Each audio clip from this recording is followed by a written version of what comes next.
listen to records, smell the cover, read all the verses. Tell me about your favorites on vinyl and vision.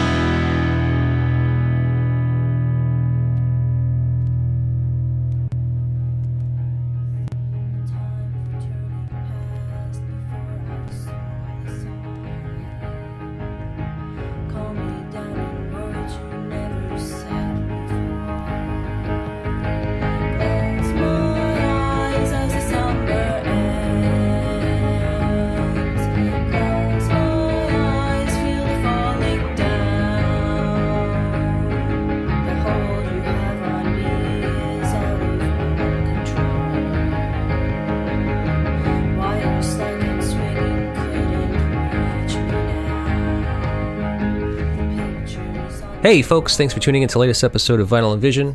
Here we are with episode 69, and today's very special guest is John Baumgartner.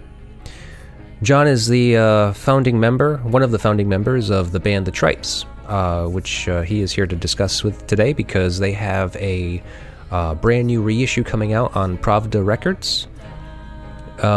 Maybe you're familiar with The Trypes and the album Music for Neighbors. What you are listening to is the first track off of that album called From the Morning Glories.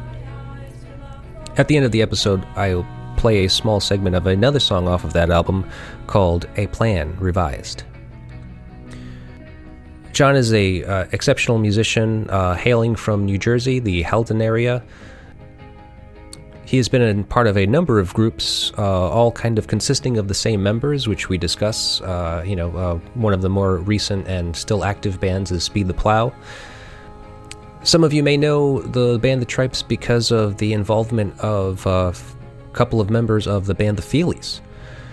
I am happy to speak with John about this album, kind of to, set the record straight a little bit about the band The Trypes and the kind of the connection of the Feelies, because if you look at I think some people kind of associate the band The Trypes with the Feelies because of those members having joined it for a brief period of time.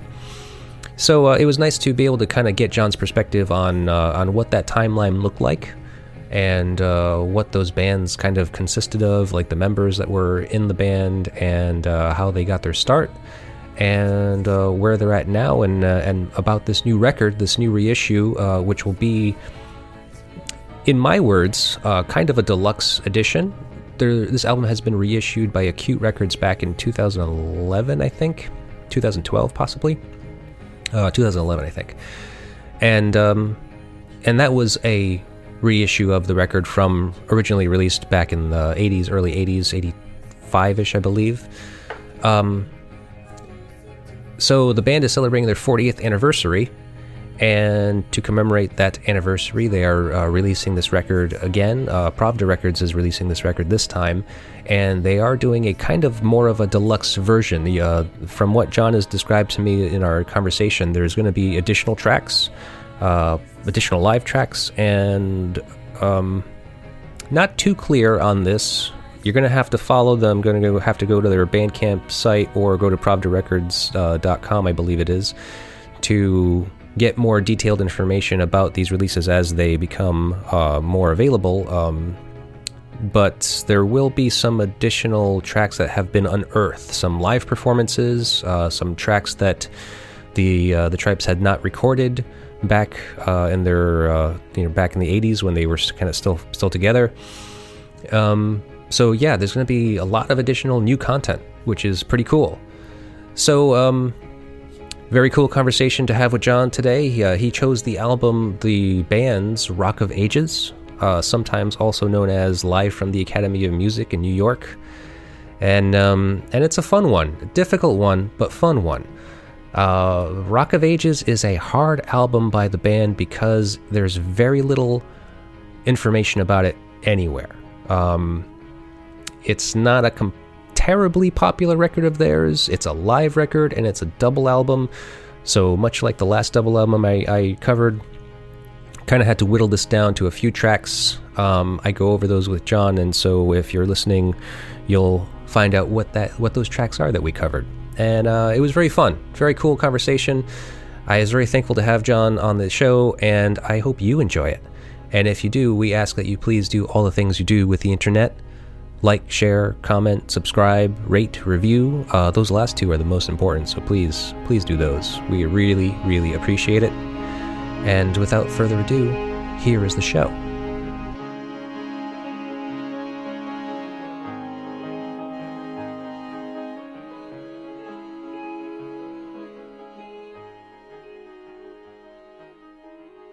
Hi there. Hi, John. How are you? Okay, can you hear? Oh, okay, there I am. So, just trying to keep up with all this nonsense. Music journalists go about things in all kinds of different ways these days. Yeah. And I'll be very honest with you. I'm completely new to this whole music journalism thing. I did not ever intend to be considered such. Okay. And it's been interesting. Like developing this whole theme of artists talking about their favorite things in music. Specifically, like an influential record? This choice, it covers all the bases for me, I think. Yeah. In terms of being some of my favorite music and also being influential in a lot of different ways in the music I've pursued. Okay, sure. So the album you chose was the band's Rock of Ages, Right. sometimes known as Live from the Academy of Music of New York, Yes, right? that's right. 14th Street, the late lamented Academy. Yeah. So I'm curious why you chose this record. I'm a huge fan of the band. I mean, I think they're one of the finest American rock groups ever. I mean, perhaps the Beach Boys give them a running in that, and there are a few others I might throw in, Buffalo Springfield. But I've been a huge fan of the band because both of the songwriting, well, a lot of different factors. I mean, their three singers, a lot of other really great bands have had a number of vocalists, and they're usually working in kind of more traditional realm of harmony, which is not to say the band's vocalists don't, but to me, their voices are so incredibly distinct and convey emotional content of the songs in radically different ways. There are things Richard sings you couldn't imagine anyone else singing. Certainly the same as with Rick and Levon. I mean, of course, I think the other two sort of seem to follow Levon's leads usually in creating vocal harmony.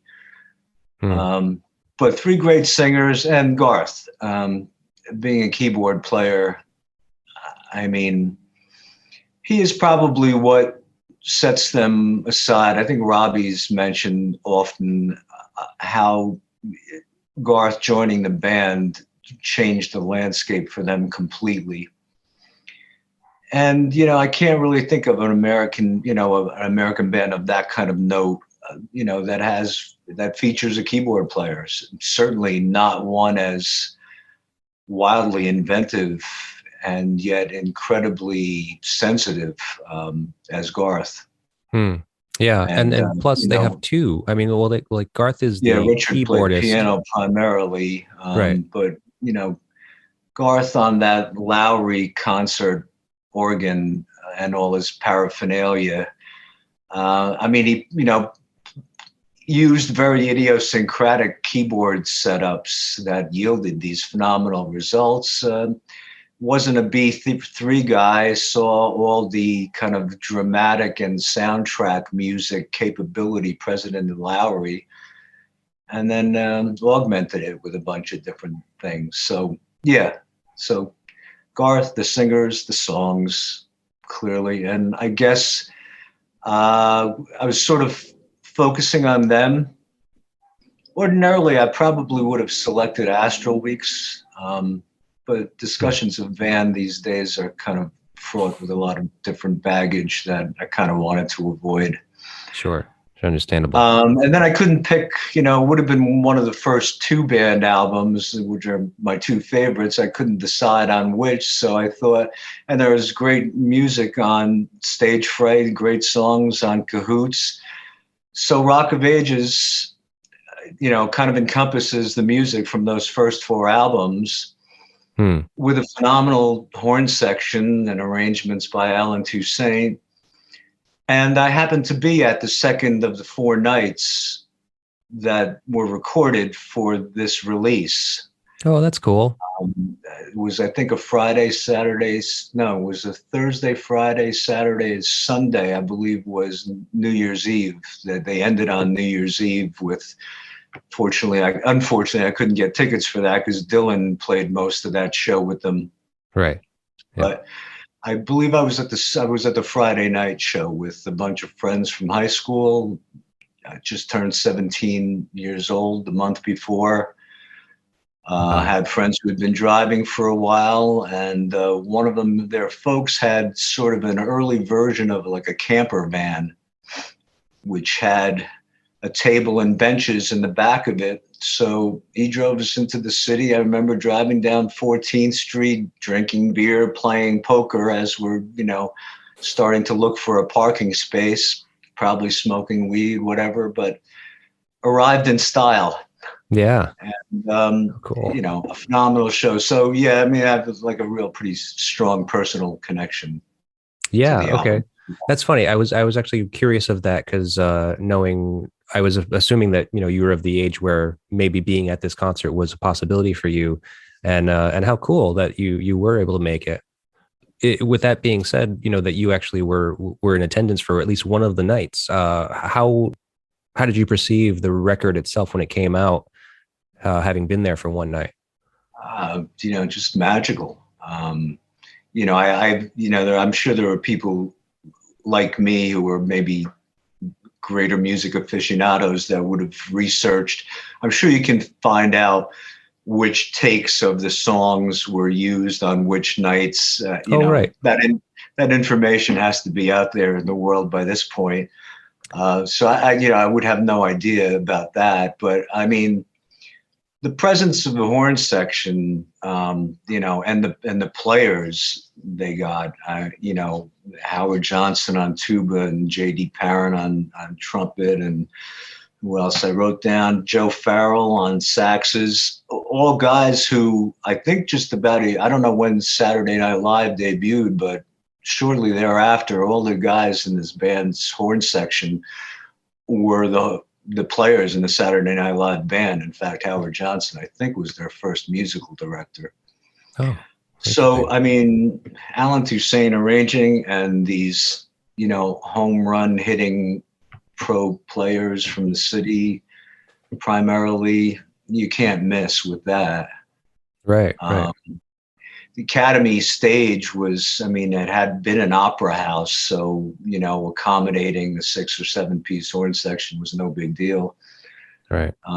It's just the right cast of characters. And I mean, the band at their finest, before the wheels really started to come off.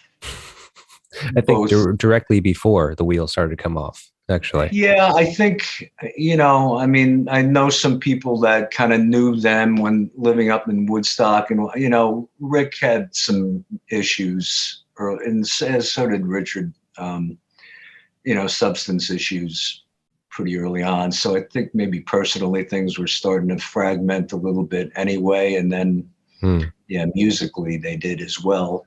And you're right, not too long after that. Right.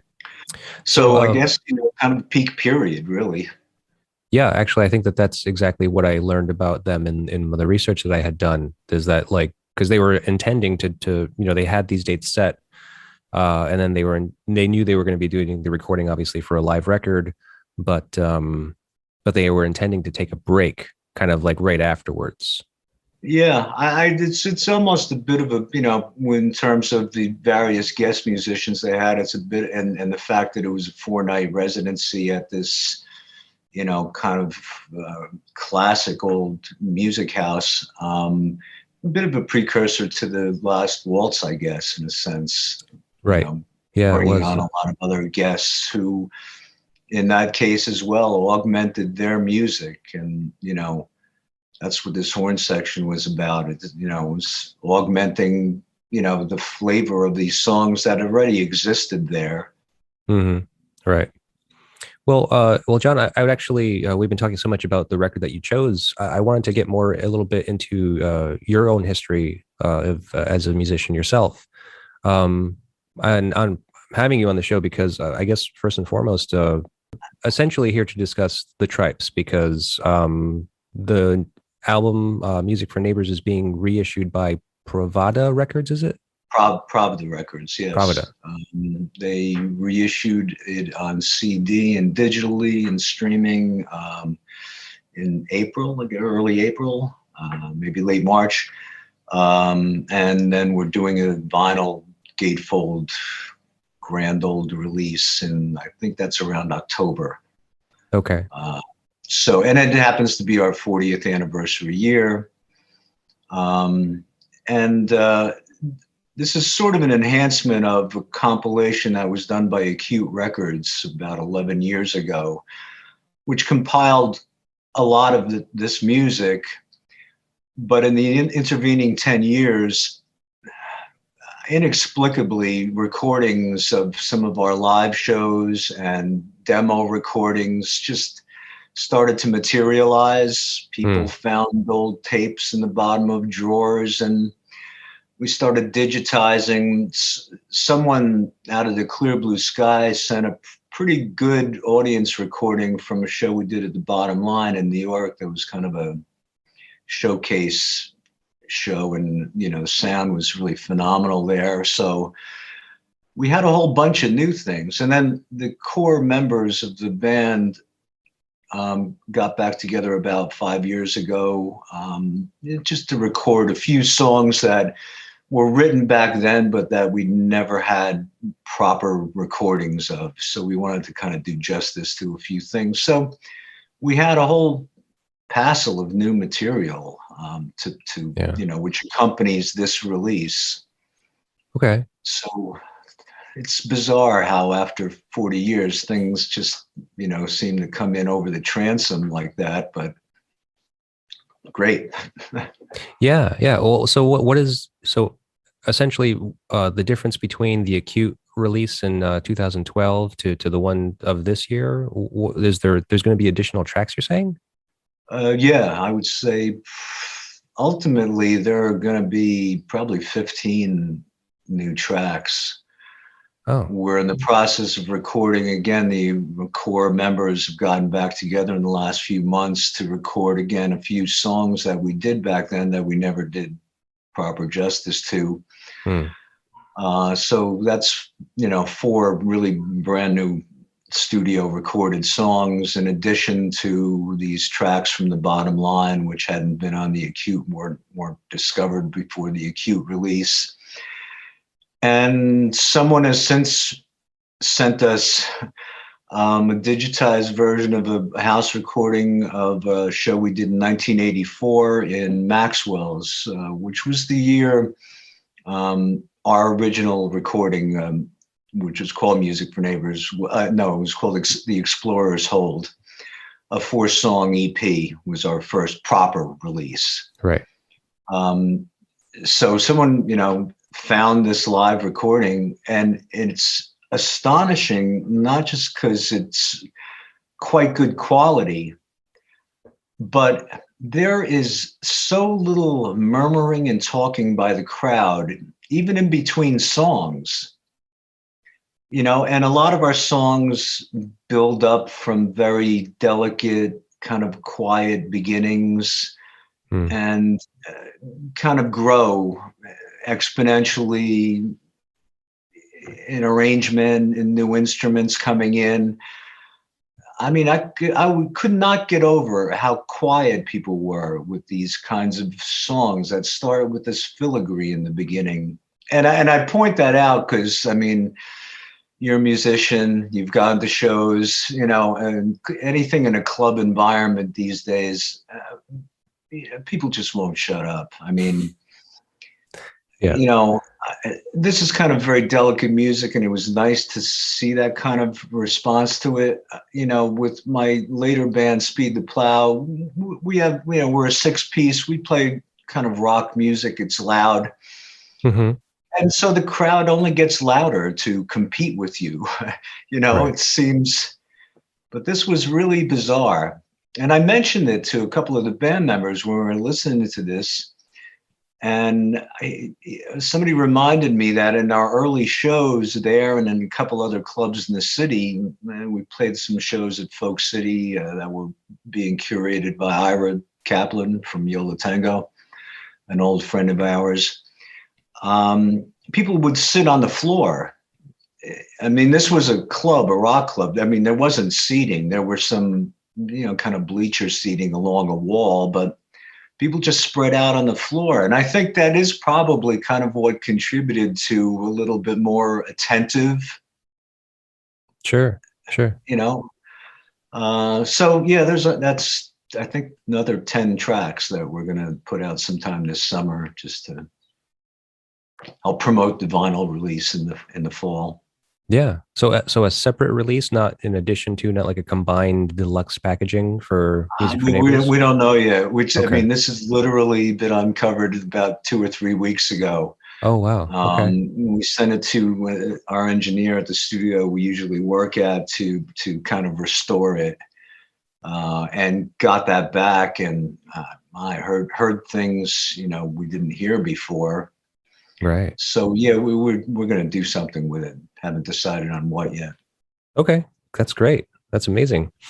And so now, John, At some point, James, the well will run dry. I'm convinced of that. well, you have plenty of other stuff to work off of too. This is just unique to this one thing because, I mean, the Trypes is a band that no longer really exists. I mean, is that fair to say? Yeah. I mean, it's fair to say that the Trypes existed as a rehearsing, performing, recording entity from about 82 to 85, perhaps. So not a long stretch. Yeah. But I don't know, we made a lot of good friends. It's fortunate, the town we live in is about 40 minutes outside the city, about 30 minutes to Hoboken, which at that time in the mid 80s was a burgeoning music scene that, right. Unleashed a lot of bands on the world. And the Club Maxwell's, that was sort of our home base there. Being in Hoboken had the advantage of touring bands who were playing, maybe some of the larger clubs in the city, couldn't play competing gigs in the 5 boroughs. They couldn't play one night at, say, CBGB's and the next night at Max's. It didn't work that way. There's some exclusivity, but they could skip over the Hudson River and play a show in Maxwell. So, I mean, we're talking everybody from Husker Du, the Minutemen, New Order. I mean, the bands that came through that I saw there, Stereolab, I mean, just a phenomenal, a who's who of indie bands that became, who the heck else played there? One of their first East Coast shows, Nirvana. Oh, okay. One of the earliest East Coast, if not the earliest. Yeah, late so 80s. It was a great launching pad, and by dint of that, we got to play with a lot of national touring bands that were coming through. We played several times there, and in the city with the Rain Parade from the West Coast, and became very good friends of theirs. And it afforded us a real opportunity. And the fact that several members of the Feelies were in the band certainly didn't hurt in terms of opening doors and things. Right. Yeah. Now, so that's something that I was a little bit confused on based on the bio that I was given and the research that I've done. It's incredibly confusing, James. Yeah, the timeline seems a little skewed or a little just kind of incomplete, I feel.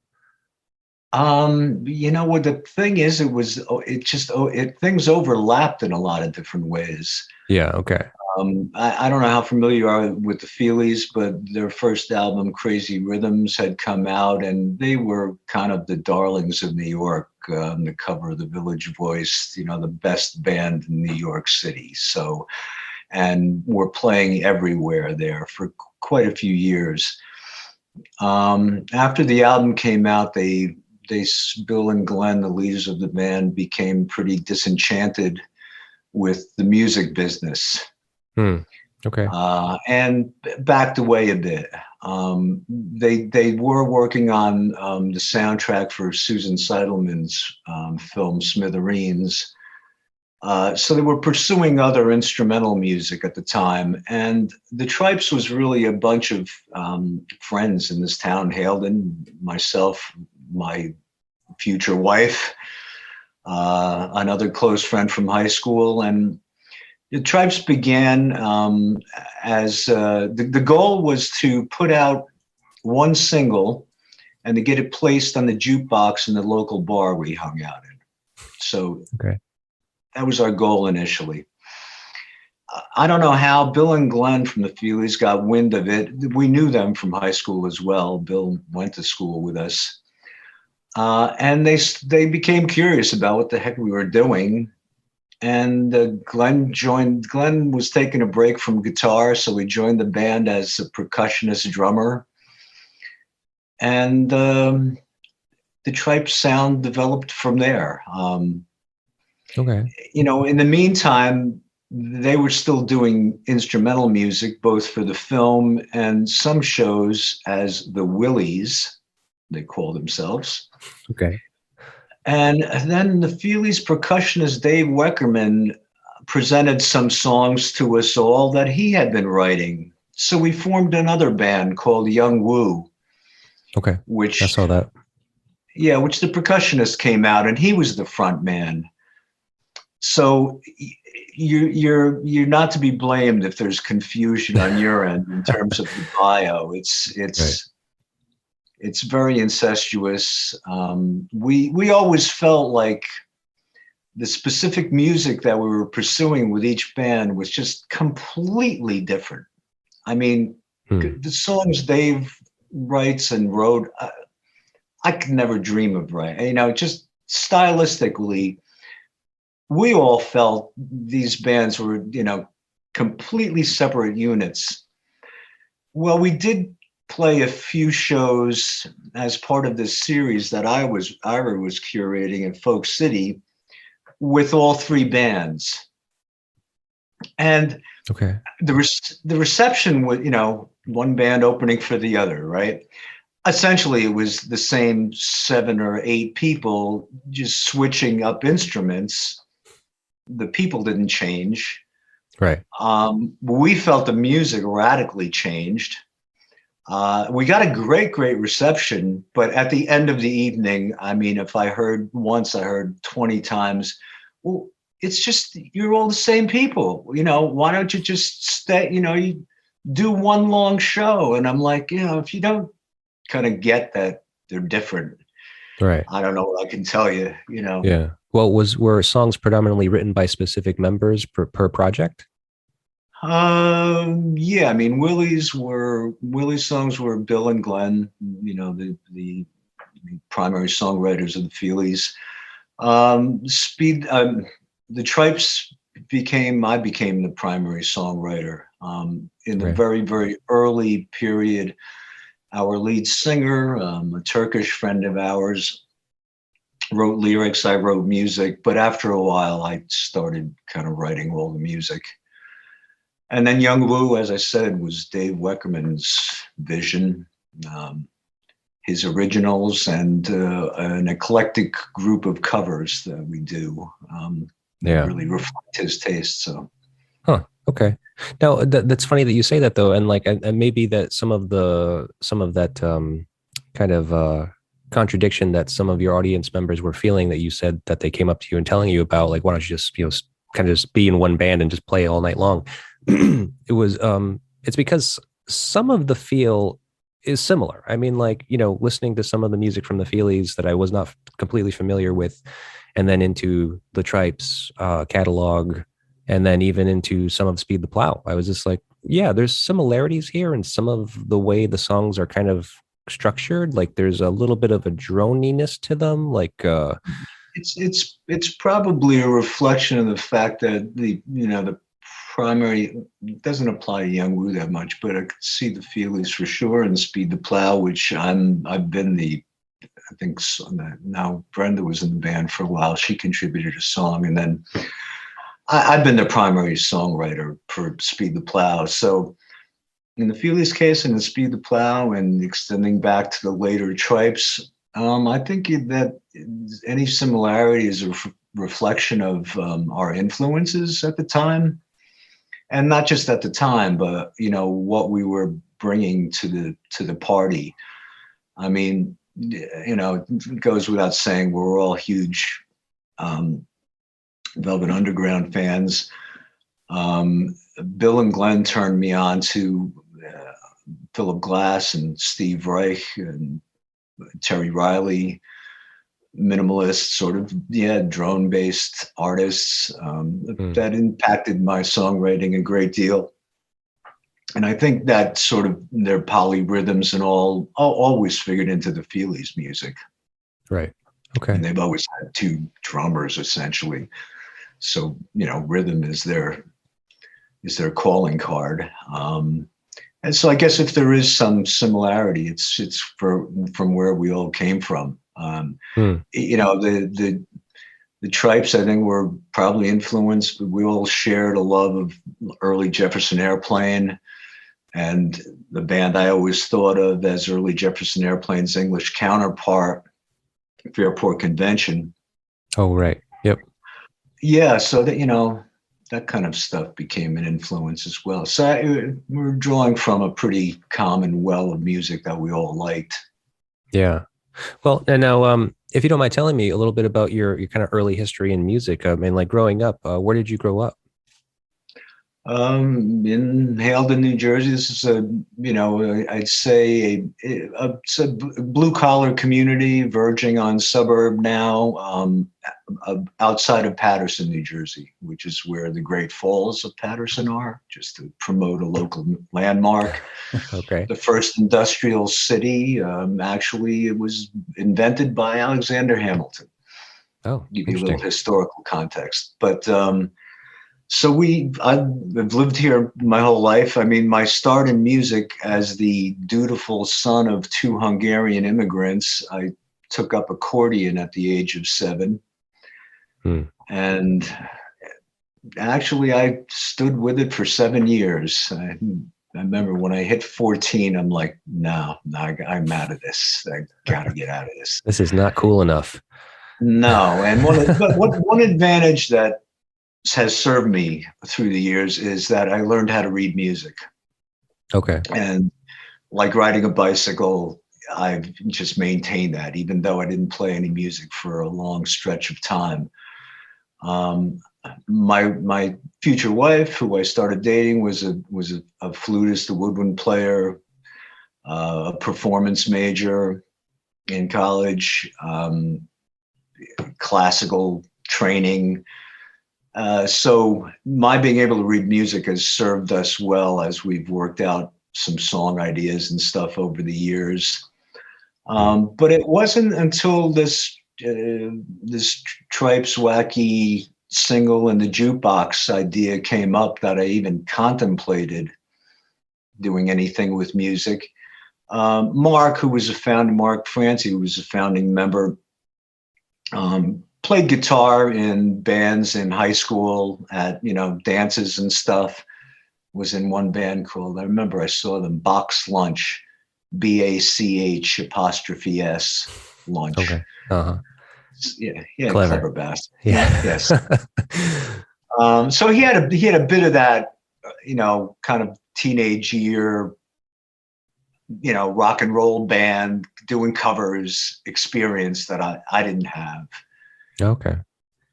So was the Trypes your first band? Yeah. Oh. Yeah. Oh, weird. I And guess. well, Yeah. so when did you start that band? Like, how old were you when you started up? Well, that's the thing. I mean, I think it was 82. So I would have been 28 already at that point. Hmm. Was a journalism major at NYU. I was an editor of a county newspaper, a weekly newspaper. Um, Tony and I eventually got married, wanted to have a family. She was working regularly in artists in the schools programs throughout the city. So we weren't headed for like any kind of career in music by any means. I mean, she was, but not this kind of, not a rock and roll music. Right. Yeah. Oh, interesting. And we were way behind everybody else that we knew. I mean, all the bands we eventually, you know, were friendly with. You know, we knew Viola Tango from the day they started. You know, they were a few years younger and weren't in that, you know, careerist settling down, you know, kind of thought process at that point. And by the time, you know, we were requested to start doing some touring and stuff, she was pregnant Hmm. with our child. So, you know, in fact, we played twice on, I don't know if you're familiar with the Mountain Stage show. It's out of Charleston, West Virginia. It's an Hmm. NPR music program. Oh, okay. Yeah. On about 250 or 300 NPR stations. We played there twice. I forget the years, but the second time I remember she was very pregnant and couldn't make the trip. So had to arrange to, again, fortunately, having her classical background, all her parts were charted out. So they hired us a flutist from the Charleston Symphony to To play fill her in. flute, her woodwind parts that night. Hmm. But yeah, so I mean, we couldn't get around. I mean, we played, you know, New York up to Boston, down to Philly, down to West Virginia. That was about it. I mean, we didn't have the mobility. Yeah. Pursuing career, you know, you buy a house, the world changes. Oh, yeah. Yeah. Right. Yeah. The land of touring and kind of scraping by as a musician does not really suit that. Yeah, it wasn't available to us. And to be honest with you, because, you know, in personally speaking, because I came to it kind of later, I was far from a teenager anymore. I mean, by the time the Trypes EP came out, I was 30. And it Yeah. was the very first release, you know. Um, I mean, I guess I certainly regret, you know, I mean, I hear stories from a lot of friends I know and, you know, their antics on the road in their youth and their follies and all. I kind of, I guess, regret it a bit, but I don't know, having hit 30, I mean, driving around in a van, I don't care. Sleeping on floors, by that point in my life, I don't know. Yeah. No, I hear you. That makes sense. Um, so one thing I'm kind of curious about is that we were talking a little bit about the music of the Trypes and the other projects that everyone has kind of been involved with. What kind of music do you consider this, like genre wise? Because it's kind of hard Tripes, to nail down, isn't it? Stripes, I have no idea how to describe it. It's funny because I was telling you about that recent live show, that recordings that came to us from '84, Yeah. and I threw them into my iTunes, and under, you know, it's got the title, it's got the band name, and then under whatever style, it just said no category all the way down, which I'm sure is just a default thing because I didn't enter it. Sure. But I looked at it and I'm like, yeah, that's about right. Yeah. Um, yeah, I Well, I don't. mean, because it's funny because I mean, I've doing the research, I've seen the album on a few different platforms, and all of which have a different genre that it's defining it. I have some as simple as pop, which that is not accurate. No, no, not at all. Yeah. I don't really know, to be honest. I wouldn't know how to describe it. I mean, if you're familiar with a little bit of Speed the Plough's music, you know, whenever I have Yeah. to enter that kind of style thing into some information on some platform somewhere, I usually pick like chamber pop or something like that because Mm, I don't know we play rock and roll. Have some serious rock and roll songs, but I think when you need one of those overall terms, and that kind of terminology in and of itself is kind of unfair and limiting and all. sure, sure. I agree But with I that. wouldn't know how to, quirky, eclectic, Quirky. I and like even that. that sounds kind of frivolous, and I don't think covers everything. Yeah, eclectic, I guess. I mean, that's kind of like all encompassing thing because it just kind of makes it a little bit of everything, which it kind of is. So, well, I'm glad that it's confusing to you too. I mean, it's just interesting music, and I'm definitely intrigued by it. Um, so I'd like to kind of touch on some other things. Based on what I've seen of your career, it seems that there are no hard feelings between like Mercer and Million, considering that they were part of the Trypes for a period of time because they had gone on left, going back to the Feelies and so forth. But it seems like you've maintained a relationship with them throughout, from then all the way till now, right? Doing anything from production to artwork, even. Yeah. I mean, when I used the term earlier, all the different personnel and all these different interlocking bands and how it's incestuous. It's kind of it's family. I mean, we all literally have grown up and grown old, grown old at this point, together. Hmm. Everyone wound up having families and, eventually getting some sort of other kinds of jobs. We watched their kids grown up. I mean, we've been at weddings, we've been at all kind, no, initially I always knew, I mean, there's no way the Feelies were going to walk away from what they had initially. And Yeah.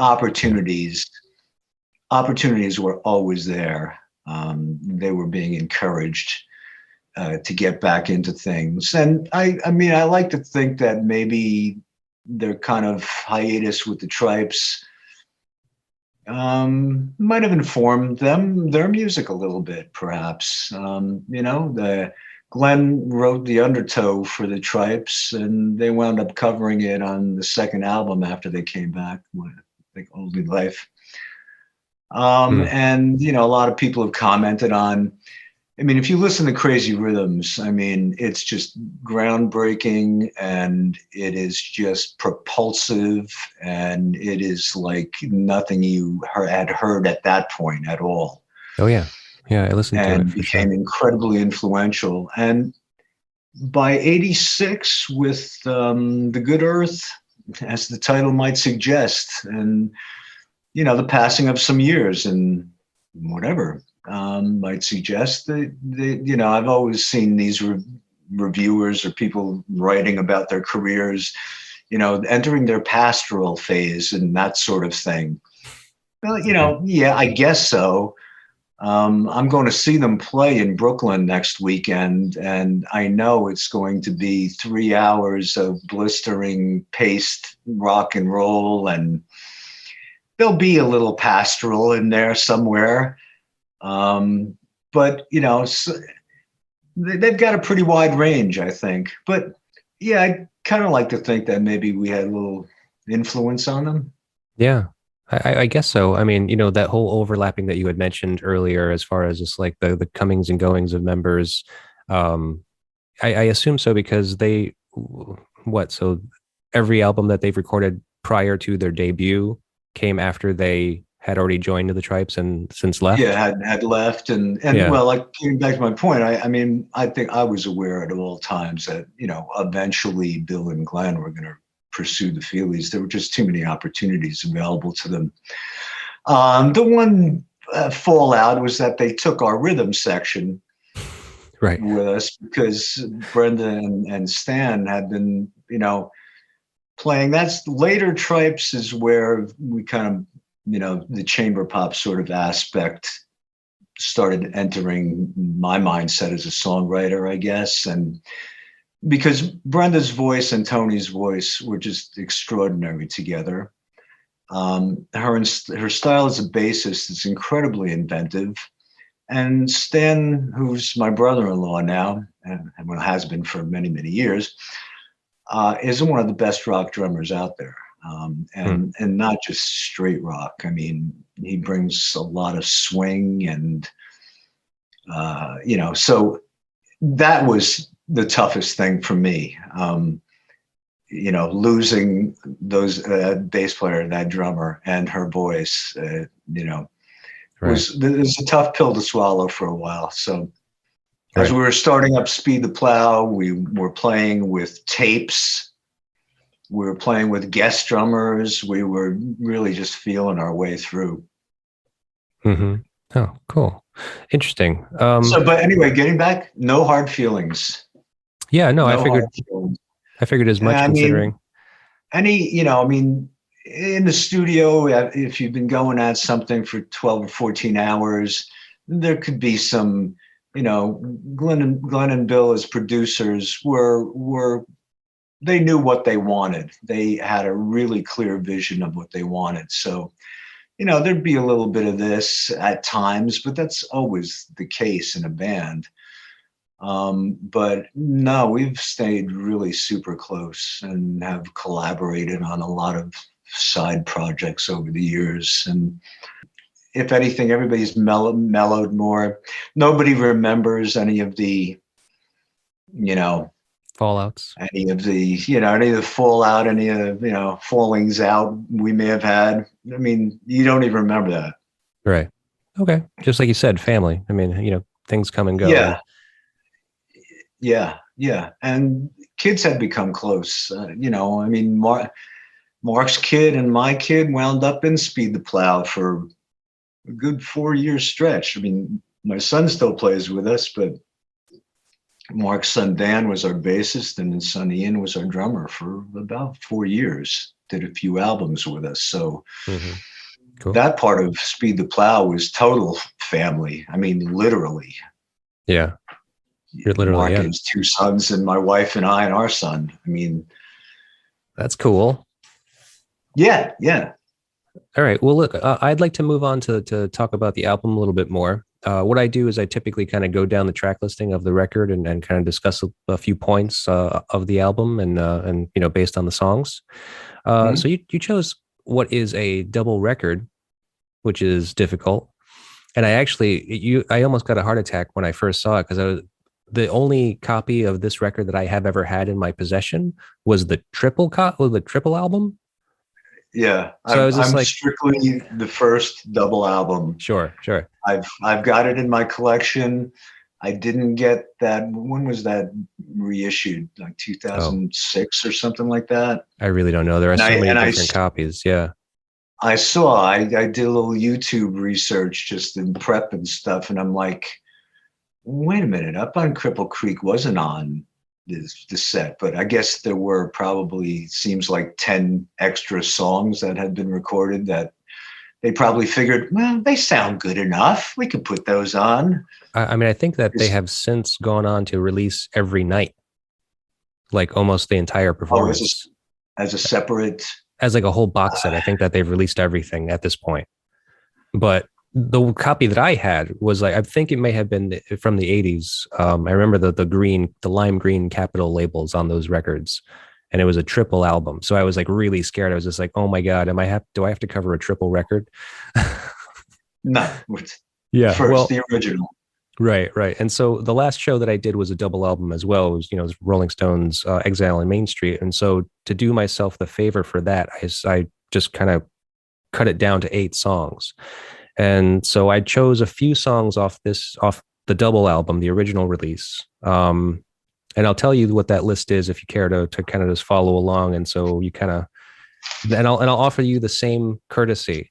Because I know that when I speak with people sometimes about a record, they obviously like have a favorite song or so forth. So I'll go over this list, and if a song that is important to you or is, kind of has a special place in your heart, we're not going to cover it, I'll go ahead and we'll add it to the list, even if I'm not prepared for it. Okay. Sounds fair? All right. Sure. Okay, so we were going to start off with the second track, Don't Do It. Mm-hmm. I wanted to do King Harvest Has Surely Come. Excellent.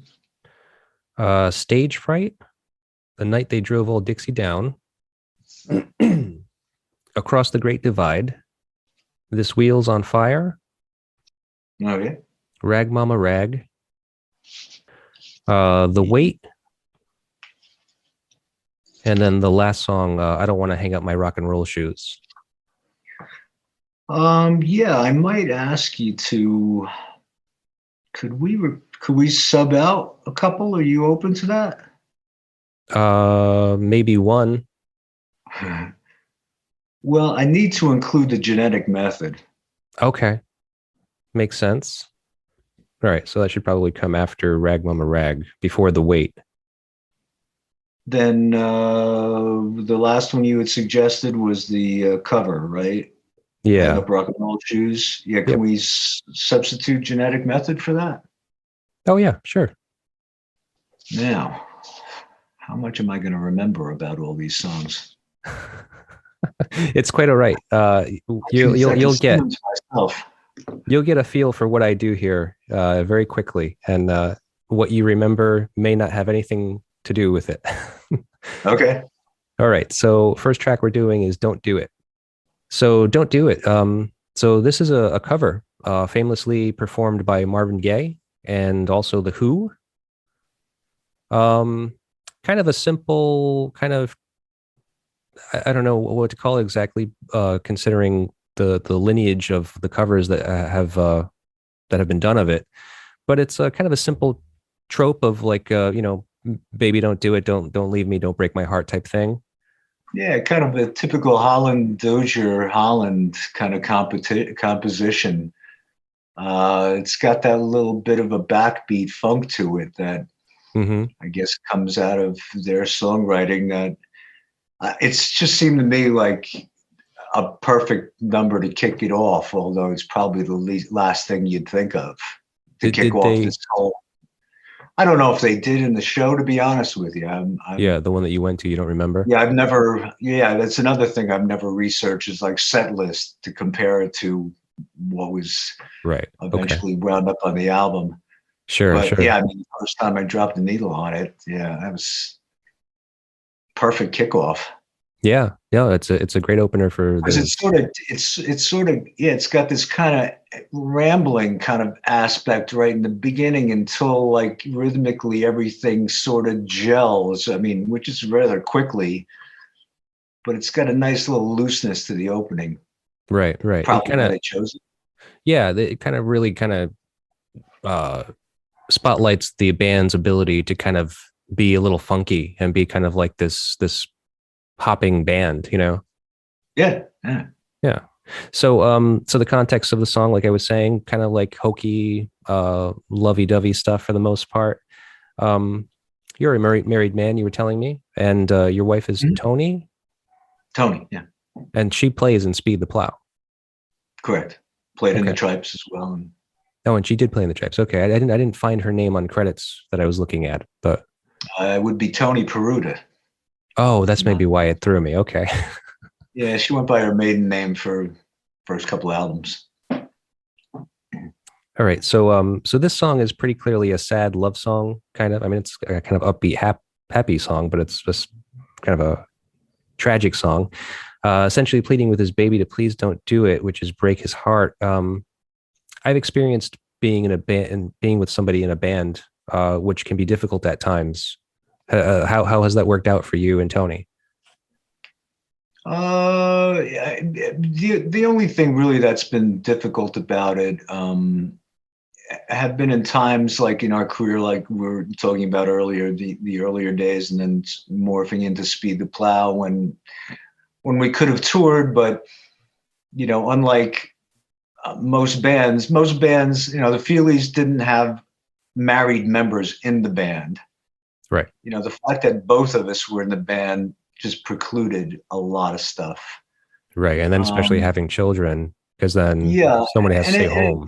and I'm not. It doesn't suggest it created any friction or anything like that, but it was the one downside of it. I mean, the upsides of being involved with someone with the kind of musical acumen she has to kind of help realize my sometimes stumbling, bumbling musical ambitions Hmm.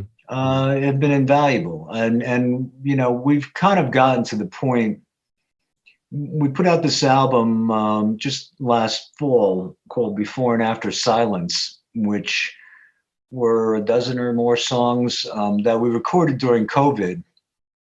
We had started the band was on hiatus in late 1919 and started recording some new ideas in early 2020 when, boom, lockdown.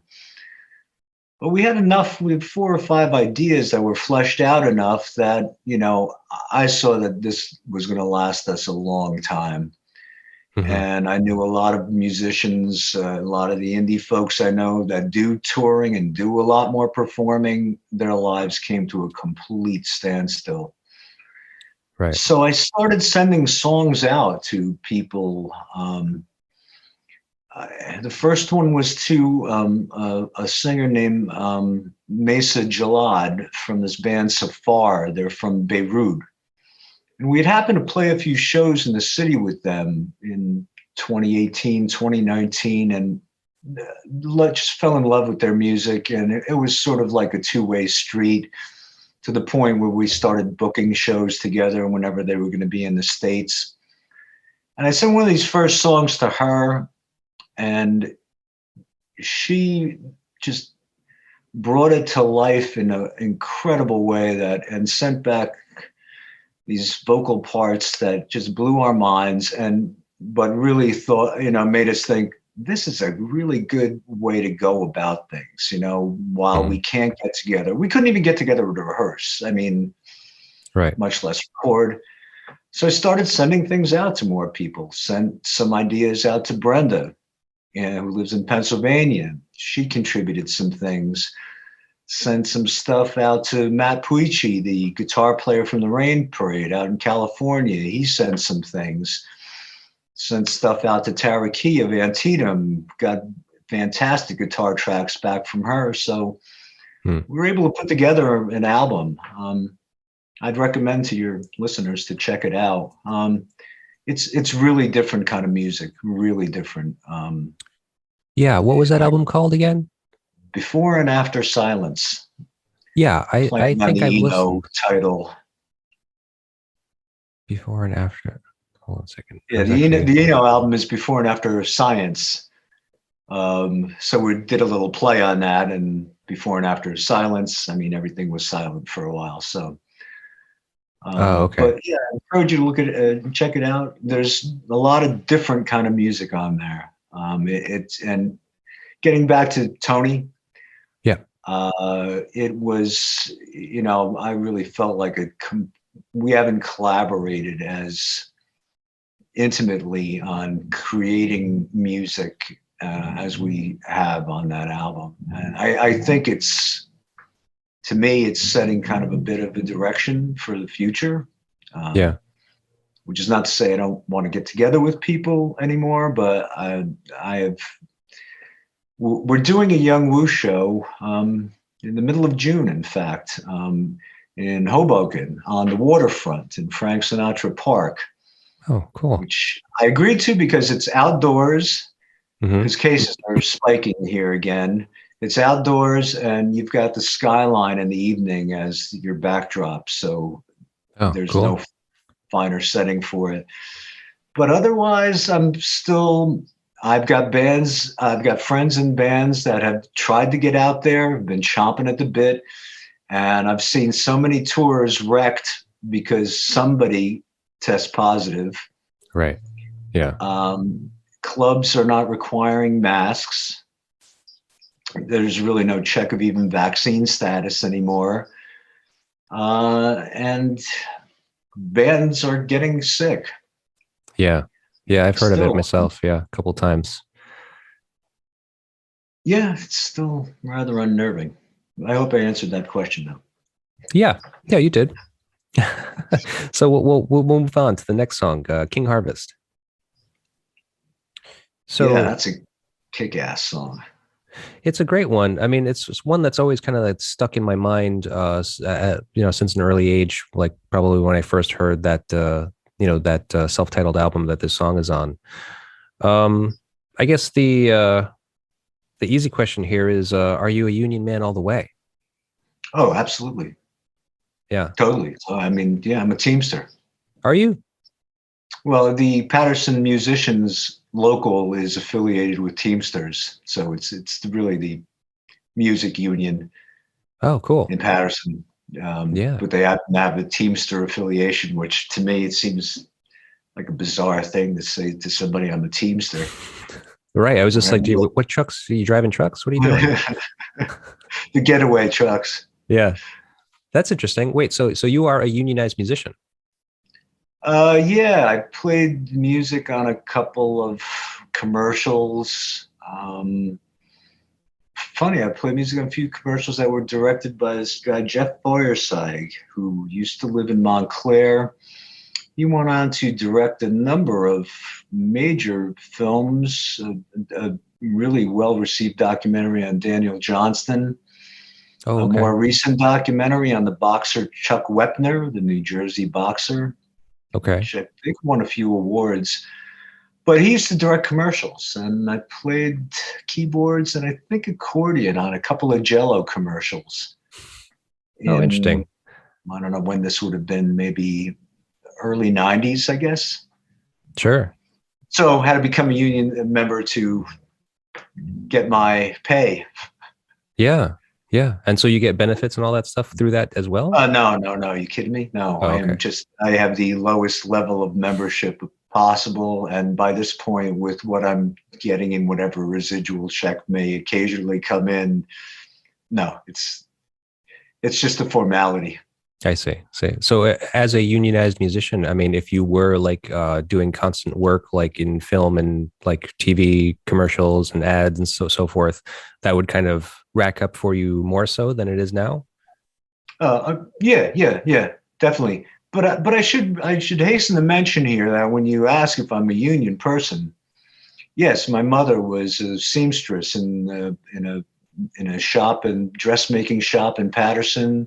She was a member of a proud member of the International Ladies Garments Workers Union. Okay. And my father was a bricklayer, and he was a member of the Masons and Stonemasons and Bricklayers and Laborers Union. Oh, okay. So Yeah. there were union people since their lives commenced in the United States in the early 50s. They've been union people. Yeah. Okay. So And I'm married to Tony's a teacher, so it's and teachers I've got union. many teachers in my family who obviously are all union members. Right. Right. I should say they're public school teachers, so obviously they're union members. But Hmm. yeah, union here. Okay. And so did this song always kind of strike a nerve with you, like as you're growing up and hearing it, with that history, knowing now that, your parents were unionized workers as well. And so obviously they were pretty pro union, I would imagine. Yeah, I kind of understood what the song was about. I don't know that, that kind of union connection informed it as much as, my attraction to this is the vocals on it. And it's a song that seems like it could have been written in the 30s. Um, Right. it's describing very, kind of, it's a sort of Steinbeck sort of landscape that it's operating in. That's kind of what I'm more thought of it. It's why that first band album was, I guess maybe they were like a bigger, better version of the Trypes, because when that album came out, there was nobody doing that. There was Right. nobody doing that kind of music.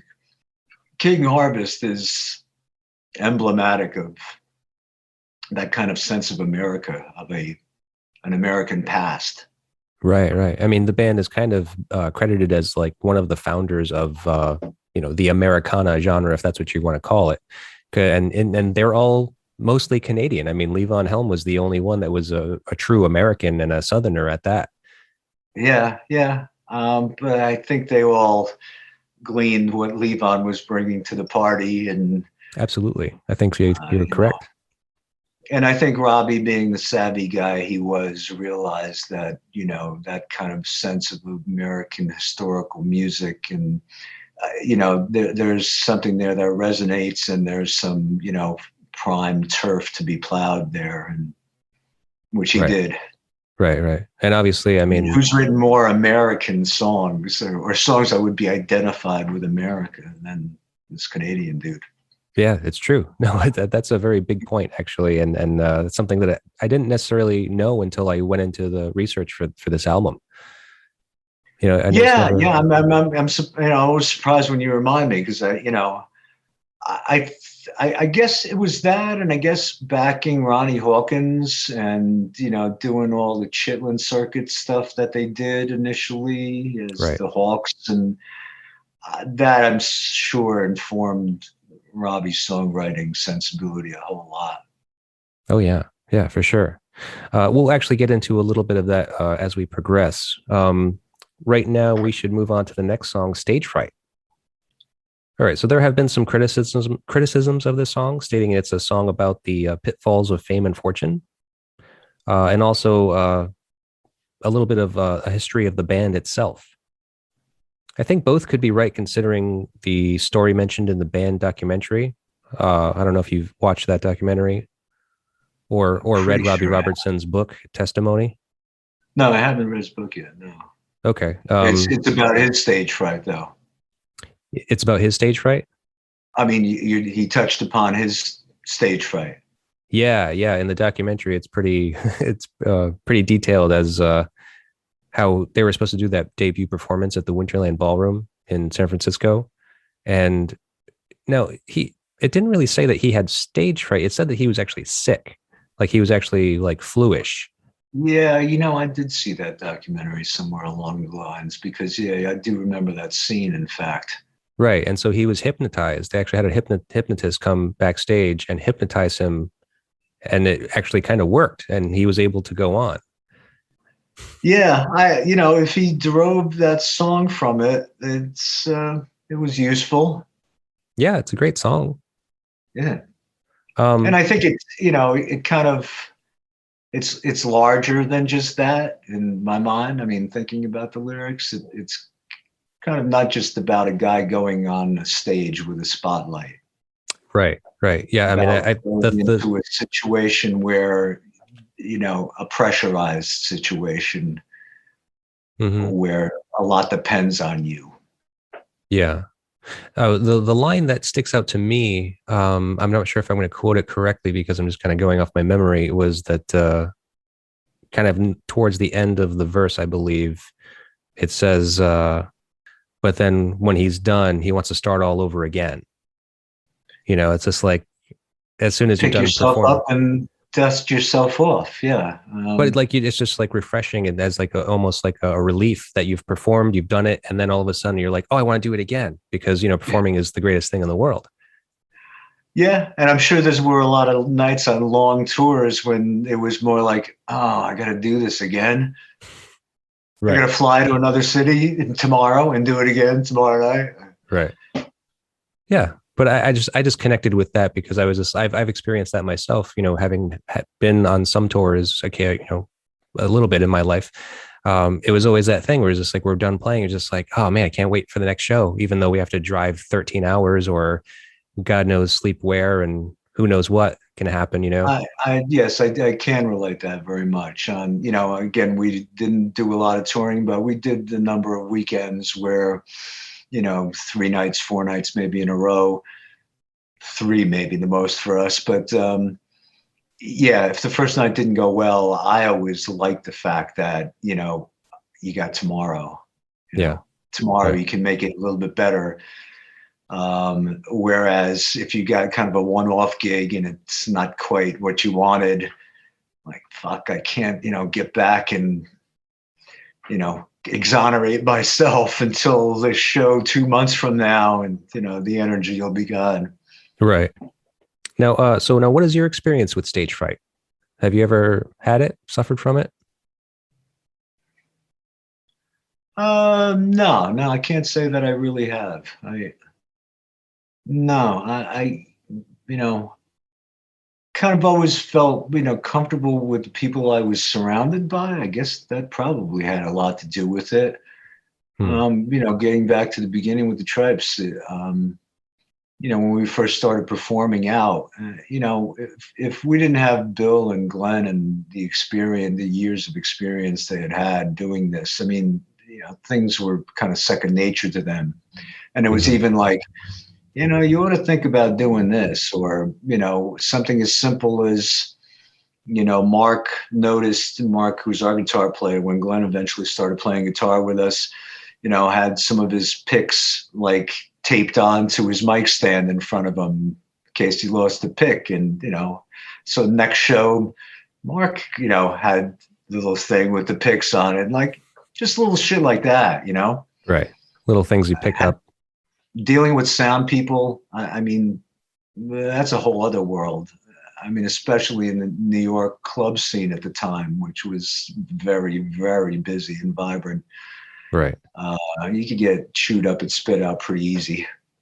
Yeah, I can imagine. All right. Well, you get a feisty sound man who's like, so you've got what? You've got a drummer, you got a separate percussionist, and we're going to have flute and clarinet and sax and 2 guitars and keyboards and accordion. Really? When, he just mixed 2 guitars, bass, and drums before your set. Yeah. That's seen the look of horror on sound men's faces. Right. Yeah, it's a challenge. It is. I mean, that's a lot to take on, especially when you're kind of expecting, a rock band to show up. Yeah. I always admired, there'd be some guys, usually like some of the younger folks, and including some ladies that had gotten into this sound reinforcement game in the 2000s. Some of them would view it as an adventure, like, sure, bring it on, right. What do you need me to do? Like, you're going to have a flute and I need to have a separate mic, and, let's do it, Right. That was always like great.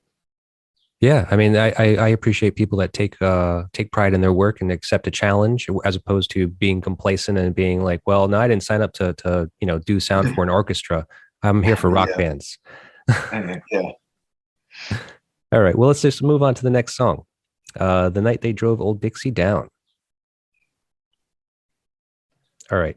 So this is the controversial one, right? I guess it is now. Yeah. Yeah. I mean, so like just writing out that title when I was writing this, I all of a sudden realized what some of that controversy was about. Just like putting the words together and kind of like actually saying it kind of clearly to myself. But I don't really agree with it, considering that this song was written by a Canadian and also a partial Native American. Yeah, I guess, I guess you have to parse things all different ways these days. Mm-hmm. It's tough keeping up. I mean, yeah, you could see it in this song, where there would be issues. I mean, but I don't know. Yeah, I guess that would qualify him well enough to have written it. Yeah, well, I mean, I think that it's from the standpoint of appreciation. I mean, like, as we were kind of like we're touching on earlier, like, I think that Robbie Robertson clearly had an appreciation for the South, considering one of his band members was a Southerner himself, was an Arkansas. How do you say that? Arkansanian. He was from Arkansas, and and he really admired him. He really appreciated him, and they had a very special bond. And so I think that he really took it on writing the song as a trying to pay homage to a degree to the South, and I don't know, clearly because he had a lot of influence from Southern music. Yeah, and yet, I mean, I think that's probably most reflected in that it's maybe the most story song they have. I mean, it really endeavors to tell a tale, unlike some of the others. And don't do it, obviously, but even some of theirs. King Harvest is trying to tell a story. This is Right. like trying to tell a little bit more of a linear story in my mind, And and a very American story. That's the yeah, thing. and I mean, if it's going to include, if it's going to include some unsavory things, then, isn't that what we're talking about these days? The fact that there was a very unsavory past that we need to Hmm. acknowledge, and some people don't want to. Yeah, I suppose so. I mean, Not quite sure how that fits into this, but yeah, I mean, and there's, it's, I think that war is fairly ridiculous under any circumstance. To think that we have, as a country, fought ourselves at one point and possibly might again, considering yeah, how things are looking these days. Um, I think it's actually probably a little bit more pertinent now than it has ever been. And it's not to be looked at as something that was uh, focusing attention to something that was negative necessarily, you know? no, I think it's focusing more on the loss, and that loss revolves around what was being attempted to do, which was continue enslavement of people. And Hmm. so it's that period being lost, which is a good thing to get it behind you, sort of. Yeah. And yet we're not. Um, this nonsense about critical race theory. It's if you're criticizing critical thinking, isn't that what education is supposed to be? Right.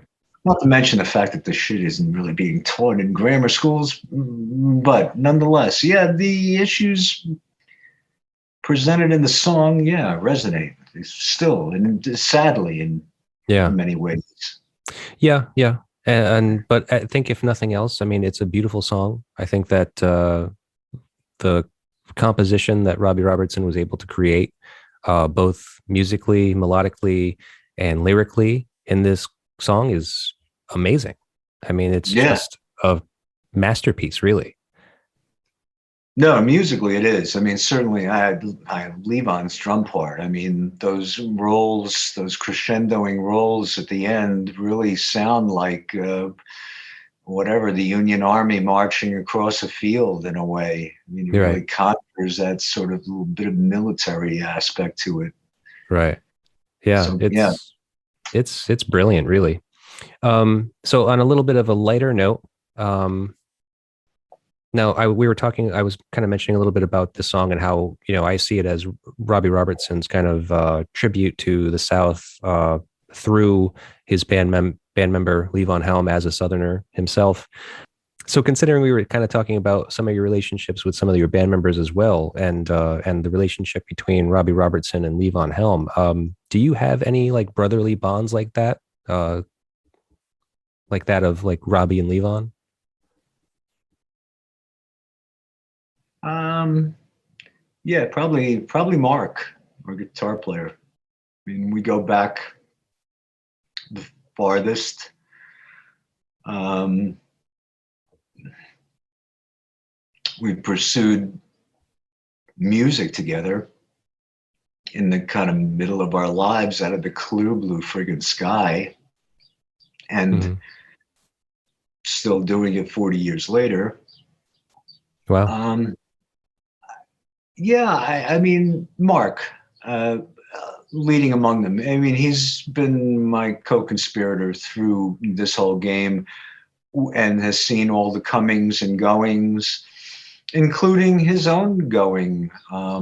After the second album we did with his kids in the band, he started developing hearing problems that became pretty significant. And it was recommended for him not to play in a club and not to play in a rock band. Oh. So he left for several years. we had someone in Speed the Plough, Ed Seifert, really great guy, good singer, good guitar player, stepped in, learned Mark's parts. So that was pretty seamless. But it was at the hiatus point that I was mentioning at the end of 2019 into 2020. I had some song ideas before COVID reared its head, started recording them, and the first person I called was Mark. To come over and play some guitar parts. And then, of course, my son to play some guitar parts and my wife to sing and play some woodwinds and yada, yada. And so, I went to him first. And I'm super glad I did, because he had joined us for these 2 songs we'd recorded in 2017. It was kind of touch and go. He had to be careful in wearing headphones and stuff like that. But it was still kind of removed. And when this started in 2019, 2020, we found ways. His son, Dan, who was our bass player, is a brilliant recording engineer, studied at the Tisch School at NYU with the Clive Davis studio complex there. So he's our, tech guru when it comes to this. He was able to find ways to accommodate Mark's hearing problems when it came to recording, and cool. Even some live play. But so we've been able to pursue that now, and Mark's the one. Okay, cool. Well, let's move on to the next song, Across the Great Divide. All right. So yeah, this song is a tricky one. I've seen many different interpretations and criticisms. At the time of the recording of this song for the second album, it could be said that metaphorically there was a great divide geographically because of the traveling across the country from California, or from Woodstock, New York to California, or Robbie Robertson's own personal heritage, being half Mohawk Indian and half Jewish Ashkenazi from Canada, writing songs about the Deep South. Oh, Ashkenazi. I wasn't aware of that. Yeah. With this being said, well, personally, what kind of division do you witness or has the most impact on you now? It's the division in our country. Yeah. It's the spreading division. It's the worsening of the division. It's kind of what Trump set loose on the world, I think, or on the United States. I don't know whether it's better to know that there were so many in our midst that shared his views and his values, and the ultra-right views and values. I don't know whether it's better to know that they were all there, or, a part of me is appalled that there are so many that cling to lies and that look like they're going to continue to cling to lies. Yeah, James, that's a divide right now. I'm just like, there's nothing else on my mind. And I was sincerely hoping when he was not reelected that, I was going to be able to stop paying attention to the news as much as I was. And right. Just take a break for a little while, huh? Reading on what was happening every day and what abhorrent behavior and what aberration was going on hourly. I thought, wow, man, I can shut my radio, get off the internet. I can, I don't know. You can't. I mean, you got to be even, God, with the events of the last couple of weeks, you have to be even more vigilant now than ever. Yeah. It never stops, which really. Means you have to be more aware of what you're up against now than ever. Right. Mm-hmm. Okay.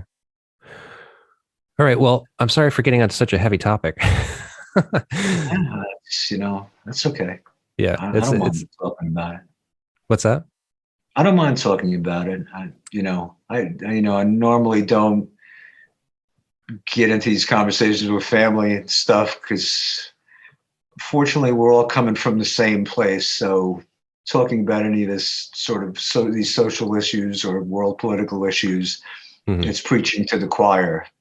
Yeah. Well, thankfully, you know, yeah, because it's even at Thanksgiving and holidays, I don't have to worry about old Uncle Clem with his Fox News opinions bringing the house down. right. It's, That's great. Yeah, it's a little more civil than that. yes. Okay. Well, let's move on to the next song. This Wheels on Fire. Nice to see Rick get a co-write on this. Yeah, with Dylan, huh? Yeah. One of the things Dylan gave him the co-write when Robbie wouldn't, I guess. Yeah, Robbie held very tightly to his writing credits. He really didn't want to share it with anyone. No, and you're getting back to when you were mentioning the set being released of each night of this Academy of Music's run as separate products. I'm thinking right away, well, it ain't going to help Rick or Richard or Levon anymore. Garth is in a assisted living facility up in New York State, Hudson Valley, because he took a turn for the worse when his wife Maud died. I think it was last year. Oh. So I've been sending him some messages on social media, and nothing's acknowledged, but people have put out some band fan pages put out a call like Garth's kind of alone and appreciates the messages. So people started doing that and sending him food trays and stuff. So I hope so. Yeah. Wow. I didn't realize he was in such bad shape. Yeah. He's a pretty old dude. I think Randy was the oldest of them, wasn't he? I think so. Yeah. Yeah. He certainly held himself as such. Their music teacher. Yep. Special place in your heart. Not just being a keys person, but teacher. Yeah. A quirky dude, though. I mean, for sure. The inventiveness of his music came from a really deep, deep place that I couldn't aspire to. I mean, it was a place beyond the normal kind of logics you kind of bring to music and songwriting and all. Right. Yeah. Well, let's. A song later on kind of gets at that. Yeah, I was going to say, let's hold on to that for the genetic method. So this song is weird. So, I mean, I really kind of dug into the lyrics on this one, and it's very Dylan-esque, So let's see, the main lyric to take away, I suppose, would be, if your memory serves you well. So how's your memory serving you these days, John? Hanging on. We're finding, I think I may have intimated a little bit earlier, we're finding in going back over this 40 years of material from these bands that there's a lot that we don't remember when it comes to some specifics, and sometimes something like a tape like we got, or live recording pops up and you're like, what? Right. I don't remember the show at all. And and some of those turn out to be the best shows to have done. So what does that mean? It's just how much water under the bridge. How much can your brain really hold? It's just like a computer. It's only got so much storage space. You gotta delete some files every now and then. Yeah, and these days, I mean, the last 10 years, we've been packing so much info into those brains, right, sitting in front of these screens, that it's like, I guess some of it's got to wedge other things out of the way. Yeah, I need an external drive. I just got to drill something right in here. That would be great. So what's a favorite memory from the time of the recording of the Trypes album that is being reissued? Do you have? I guess the original recording sessions in a studio called Mixolydian in Boonton, New Jersey. Our first experience in a real studio. We did do a demo recording at this pretty crummy little studio, I forget where, Union, New Jersey, of the song Plan Revised that we later re-recorded. because it didn't turn out well. And it was one of those, getting back to soundmen in clubs, you run into the same thing with engineers in studios. Oh, sure. The guy had no idea what the hell we were doing. And like I said, Bill and Glenn had very specific ideas on how they wanted to do things, including maybe recording a bell part in the bathroom. Do we have a long enough cord to run a mic into the bathroom? And why? We've got reverb we can just put on. And like, well, it's not like that. It doesn't sound like that. Right. And how about this stairwell? They're yelling to each other. Yeah, let's do that background vocal in this stairwell. And like the guy's just like threw up his hands and he's like, what do you think we have a studio for? Yeah, we're paying you. If I remember correctly, we did pay him. So yeah, shut up and record.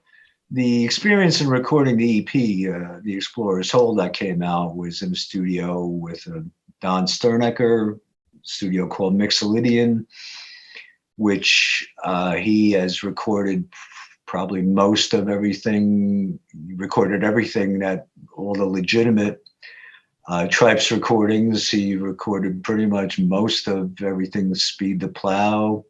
Recorded 3 or 4 Feelies albums, maybe more. I don't know. Has done a lot of mixing, and now in this age of Pro Tools, where we're able to do some stuff at home and during the lockdown, thankfully so. We now got this great symbiosis with him where we could record some tracks home, send it to him. He does the EQ, he does the cleaning up, panning ideas, new mix ideas, sends it back. We add some overdubs. So it's become, I think many studios have had to go this route since the advent of Pro Tools and how ubiquitous it is and how relatively user-friendly it is. So it's a guy we've had a relationship with a really long time. At that point, recording that, he, was strictly business. Bill and Glenn seemed to relish the idea of getting back behind a control board and having an engineer who could, can you patch this all to, I want this effect and, and I want the mics here or there. Somebody who could do that. You didn't have to do it yourself. I mean, they weren't heavy, getting back into a studio like that. So it was a great experience. I mean, learned a lot. I mean, for me, I was just there to soak things up. This is my first real experience in a real recording studio and just to learn. Okay. Sounds good. Let's move on to the next song, Rag Mama Rag. Yes. So this song has been criticized often as being kind of nonsensical and satirical about a hapless country bumpkin who can't control his girlfriend. More importantly, to the credit, what's wrong with that? Is that a criticism? No, I'm just saying that's what some people have said about this song. I mean, I don't mind it personally if that's what it is.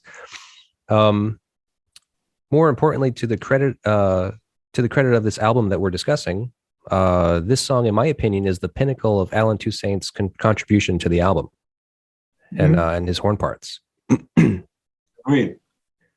I think we know the story of Alan Toussaint losing his charts on the way up to New York from New Orleans. Yeah, that's right. Yeah. Did you hear about that? I read that somewhere. Yeah. I had to write them on the spot.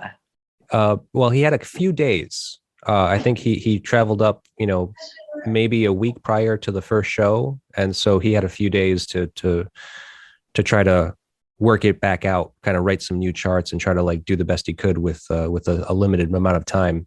Plus, he developed some flu, I think, so he was actually under the weather. He he had lost his hearing after the first night. So they were really, really struggling up to the days of the first performance. Well, he came up, however last minute, he came up with the right charts and had the right players. Yeah, they may do very well, right? Yeah. So what has been one of the hardest performance situations you found yourself in? Hardest. Probably Probably the two shows we did on Mountain Stage. Okay. Because while it's broadcast to 300 some stations around the country, a lot of them, it'll be on tape, you know, but in West Virginia, it's live throughout West Virginia's public radio stations. Okay. And they, in the early years, which is when we were on the show in the 80s, it was live, you know, it was like on air sign goes up. Hi. Hi, how are you? Welcome. Nice to see you. Thanks for joining us. Thank you. So it was really live. I mean, you know, commercial breaks, well, which were PSAs or whatever, you know, everything was timed out. So there was no, you had to be on, you had a certain amount of time. Right. You know, and there really wasn't any, you know, where you could cut a song, because if you're doing 3 songs and they're like 3.5 to 4 minutes each, and one of them, the middle song goes to 5, you can't cut down the last song, but you can't get rid of that last song either, because they have to fill that slot. You know, it's that kind of pressure. Yeah. Which I had never experienced before. I mean, you know, a live concert or club date, you know, it starts. If somebody breaks a string, you take a little break, whatever, you know, you've got a little bit more control over it. And this was like no control at all. Completely unforgiving. Just very tight time constraints and so forth. And just the stage setup itself. And, you know, this goes back again, I'm saying, like, I think we played maybe 88 and 90 or something. So their technology wasn't obviously what it is now. So there, you know, a lot of baffles put up, you know, obviously the drums were all baffled. Most of the louder acoustic instruments were. So while it's live and you're all gathered live on a stage, you feel like you're in your own cubicle. It's, you know, and then there's all the time pressures. So that would be it. Okay. Yeah. That does sound nerve-wracking. Live performance, like especially broadcast. That was broadcast nationally, right? National. Like I said, nationally, it was fed out from the NPR to all their stations. So, but in West Virginia, it was on their 20 public radio stations. It was live. Yeah. So that's a little approach it live. They've since changed their ways. I'm very close with them. I do a lot of work down in West Virginia. In fact, I'm going down there in a couple of weeks. Cool. So they've changed their ways. They're taking pauses now. They're kind of excuse me, pollen count. You know, they're breaking up the show now a little bit, and so they're able to put a cleaner product together without you know, all that stress and the hurrying and. Yeah. Make it a little bit more forgiving, give you a little bit of a little buffer time. A little more user-friendly. Sure. All right. So the next song would be the song of your choice, The Genetic Method. Yeah, how to pick this one, right? It's very impressive. Yeah. I mean, it seems that clearly there are some thought out elements to it in terms of the themes he introduces. Some of the old songs and stuff that he'll play a line or two of. But I really have to think it was very improvisational. And, you know, to me, he explores the whole range of sounds that the Lowry has, which again was that big symphonic version he was using, you know, as opposed to a B3 or something. Right. The Lowry actually, you know, the 2 separate keyboards have separate and distinct outputs for the upper and lower keyboard. So to get some of that kind of wild kaleidoscopic sound, he was running each keyboard through separate Leslie speakers that he can control the speed at which they were running, and could set them at different speeds when he wanted it to really have that whirlwindy kind of sound. or Right. could sync them up a little bit better when he wanted, a more stable kind of chord sound. So, and that goes out throughout the whole damn song. It's like, Yeah. I mean, it's very much an improvisational kind of jam solo by Garth. yeah, it reminds me. I was just listening to it recently in prep for this, and like, yeah, man, do I want to talk about this? Because I'm sure for a lot of people, some of the early people I listened to the album with, when it first came out, were like, oh man, does this ever end? All right, an 8-minute keyboard solo, maybe Yeah, that age wasn't to everybody's taste.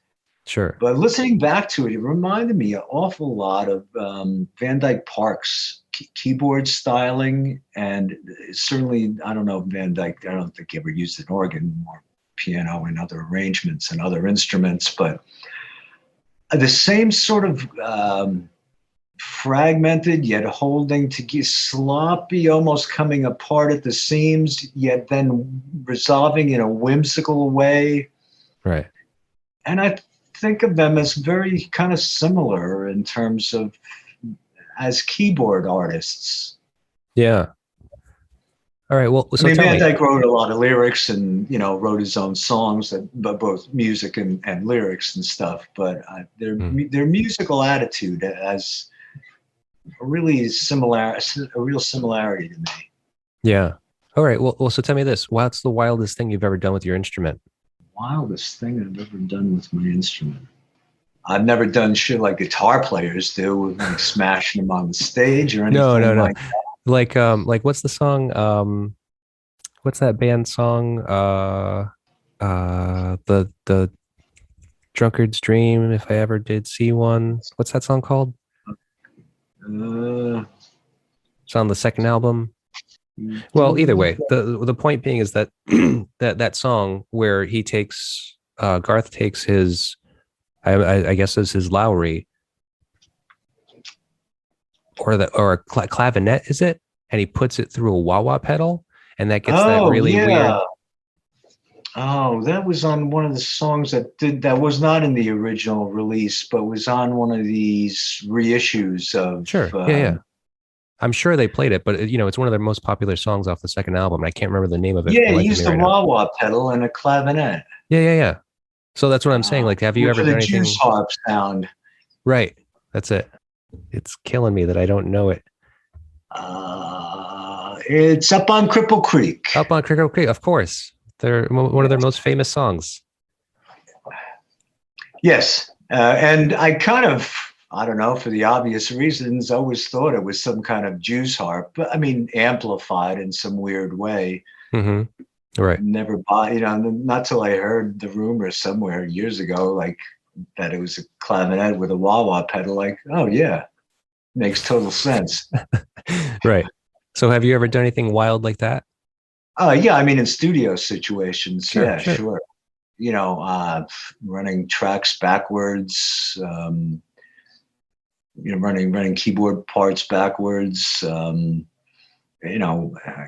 extreme panning. If you've got, a Garth-like sort of kaleidoscopic part in a song, extreme intermittent panning, mostly effects. Yeah. Okay. Yeah. I mean, I haven't worked with like treated piano or anything like that. There are a lot more opportunities for guitar players and maybe other instrumentalists to manipulate their instruments. Right. Although, I mean, there's a lot of great people working in prepared piano. I love Conlon Nancarrow's piano roll pieces and, but no, I've never taken something apart and done something weird with it. Yeah. Okay. Other than effects. This is what happens when I have to go off the cuff on a song that I'm not prepared for. I grasp at straws. Well, look, we're going to move on to the last song that we're going to cover, The Weight. I think that this song is fittingly named for such a heavy song. Yeah. Yes. Has definitely struck a chord with me ever since I've, been introduced to it back in my 20s. So another one of those like just beautiful songs that Robertson has kind of come up with. So Robertson has been quoted as saying about this song, "The Weight is it was this very simple thing." Someone says, "Listen, would you do this? Would you do me this favor?" So the guy goes, and one thing leads to another, and it's like, holy shit, what's this turned into? Can you think of any song you've written that could take on that analogy?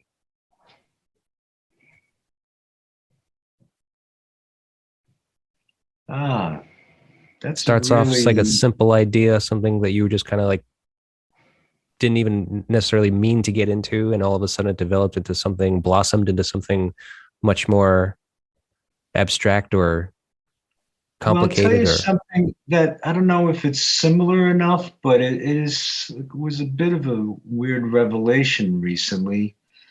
I told you we're recording two more of the really old Trypes songs that we never got around to doing properly. Mm-hmm. And one of them is called "It's Never All Right." And this is a bit of a tangent from your question, but we only the Speed the Plough did a version of the song. I forget, we called it something else. Never you mind. Something. We had a different title. Never mind. But I found the original lyrics for it, which is kind of what propelled us to kind of go back and listen to it and consider it. And it had been in a different key originally, and it's got sort of heady lyrics to the verses, fall back on the faithful order of things, when the time and something move differently. And it kind of goes on a sort of esoteric level through the verses, trying to put nice couplets together, basically, which, I don't know, I fall back on a lot as a songwriter. But the choruses, it was never all right. Not even on a quiet night. Not even when your friends were there. Not even when I said it was. And I started thinking about it after a while. We were working on it. It took, it was a couple of weeks after we started working on it. And I'm like, I was doing a scratch vocal for it. I'm like, what the hell was I talking about here? I don't know, it had a bit of a Me Too thing, a spark in my head about, I knew, people in town, some people I went to high school with, going back to a different time. Some guys didn't treat women well at all. And I'm not even suggesting anything physical or worse or sexual. Just didn't treat women well. Right. And obviously those other things are born out of that kind of mindset. And ever since this kind of occurred to me, it's like, been listening back to it as we add other overdubs and stuff. And it's like really kind of in my brain now, like sort of trying to think, was there some specific event that prompted those words? And I could think of things, guys who just didn't treat their women right. I mean, sure. There's always been a lot of women inequality in general. I mean, not even to say their women. Women didn't know how to interact. Came from a different place, and so there was a bit of a thing where I didn't know what I was getting into doing this, and maybe hooking it back up to your question, it has sort of metastasized as something else. Yeah. Something bigger than whatever the original idea was. Yeah, and I don't know whether I should be happy that I don't remember if it was fired by a specific event that happened. Yeah, because that's pretty indicting. Yeah, but there's also so much time that has passed now since, you first originally came up with those lyrics to now where you're working on it again. And obviously you have now since finished that song, I assume. Yeah. So where Yes. where has the song gone from that chorus, let's call it? I maintain the original lyrics Right. and that original chorus. So what is the And song about though? some event that happened that was maybe preventable, that shouldn't have happened, that continues to happen perhaps among Okay. us. And it's just never all right. I mean, it wasn't all right then. It's not all right now, Hmm. you know, And there's never been a resolve to it. not even when your friends are there, not even on a quiet night, not even though I said it was. Sure. Yeah, Okay. And what song is this? Can you share that information or no? it's called It Was Never All Right. And it'll be coming out sometime this summer. Okay. Two Well, more songs that that'll we've be something to revisited. look forward to, I guess, because it's very intriguing now that I know this little snippet about it. Maybe I'll figure something more out about it as we get it next. Yeah. Yeah. Well, I Wrap mean, my guess head around it. sure, sure. I mean, I'm just kind of intrigued to hear it now in its entirety and kind of like it's kind of like putting a face with a name, you know? All right. Indeed. Well, John, I think we've done it. I'd like Great. to say thank you for taking the time to speak with me about this album and about your history in music and a little bit about the Trypes and the record Music for Neighbors. Is there Thank anything you very else much. kind It's, of is there anything else coming really up enjoyed. immediately that you have to promote or that's of mention? No, just look for a date on the release of the vinyl of Music for Neighbors in October. So yeah, it's I'm looking forward to that very much because just to have it on that format. Pravda was gracious enough to offer us a gatefold to, to to package it in, which to me, after 20, 30 years of designing nothing over a CD size, maybe with a booklet in it, Mm-hmm. not just get back to a 12-inch design, but a 12 by 24 Yeah. palette with canvas. It was a little daunting getting back to working in that size again. Sure. Well, so I'm looking, without giving anything away, what can you describe a little bit of what the gatefold will hold? Because it seems that the all of those bands seem to have a very particular look to their albums. You know, the Trypes, the first yeah, EP, Music for Neighbors, even some of the Feelies records have like this very similar kind of like look to them. yeah. This I mean, it employs the same cover photo, which was the original cover photo from the Explorers Hold EP. Um, the reissue, the compilation that Acute Records did like 10 or 12 years ago, um, because it encompassed music from so many different formations of the band. I created this composite photo for the cover, like a studio shot that had like all 7 or 8 of us that were in the band at any given point in the Okay. photo. And for this one, I wanted to go back to the original photo of the 7 of the eventual members, the ones who were in the recording studio. Because we did a treatment on the photo when it was originally printed as an EP. And I never liked it. Mm-hmm. I never liked the treatment. It did not print well. The treatment was okay. It just didn't print well. And I thought this is an opportunity to go back and right that wrong. So I did my own treatment of the cover photo of the 7 of us. So that's there. There are a whole bunch of other photos, given the gatefold aspect of it. So there are a bunch of different archival photos, documenting our various formations. All the same music that was on the CD release, and then a download card with a lot of new stuff that has not been on the CD yet or anywhere. Right. Okay. That sounds great. Well, Yeah. I will try to link people to the website to find that whenever it's ready. In October, you said, right? Yeah, that's anticipated. Okay. And I'm sure we're on track. We've been on track with all the steps so far. Listened to the test pressing about a month ago. It sounded really wonderful. Again, to hear this stuff back on vinyl again is a whole different thing. Yeah, Really that's nice great. thing. Yeah, very nice. And considering you've got test pressings, that means you're moving along. So you're probably going to be on track. That's great.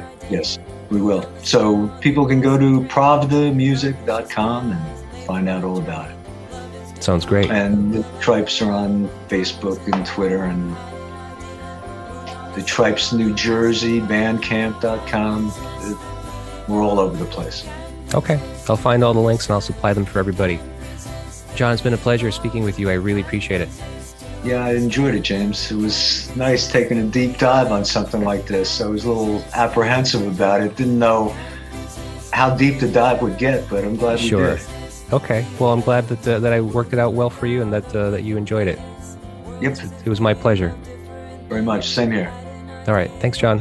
Have a good one. Take care.